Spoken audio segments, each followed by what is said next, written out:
The designer of AOC's Tax the Rich dress owes debts in multiple states.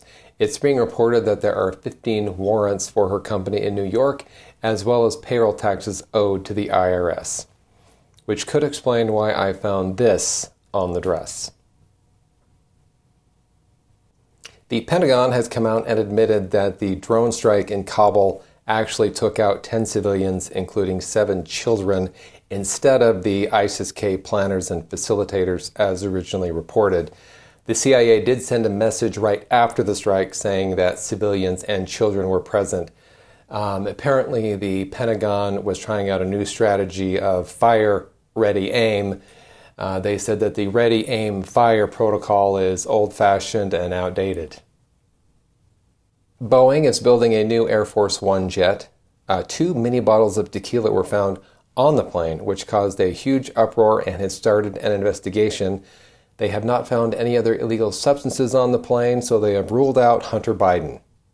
In Yonkers, New York, one man jumped from a 12-story building, and he actually hit another man who was on the ground. Both men died. If you're going through some kind of difficult situation like that, please stop, call a friend, have them come over. Make sure that you're not going to hit anyone on the way down.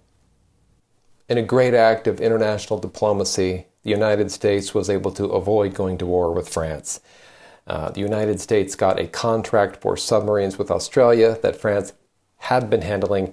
France was very upset about it. They actually pulled their ambassadors back from the United States.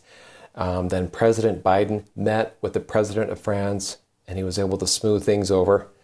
So for those of you saying that the United States is not doing well internationally, well, what about that?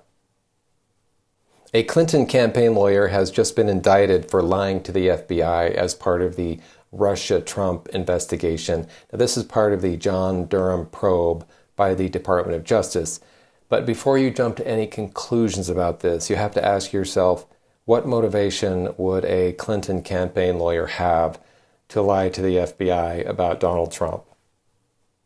Now, in the 26-page indictment of the Clinton campaign lawyer, there was little evidence of big tech being involved, except the indictment did mention tech executive one, who was promised a position in the Clinton administration if she won, and he used a non-public and confidential information for political purposes to try to help perpetuate this lie about a Trump-Russia connection, which we know is false now. But other than that,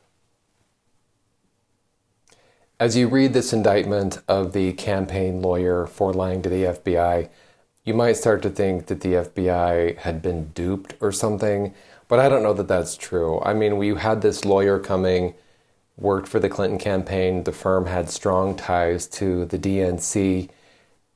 He went to the FBI to just be a good citizen and report this information that happened to be about Donald Trump. But you can't expect the FBI to check into that. I mean, does the FBI really have resources to look into who this person was and where they were coming from? And how often do lawyers just want to be good people? I mean, I'm a lawyer and I'm telling you, it doesn't happen very often. But we can't blame the FBI. I mean, they're small, limited resources. And I just think, they probably were just too trusting, I guess. That's what it seems like.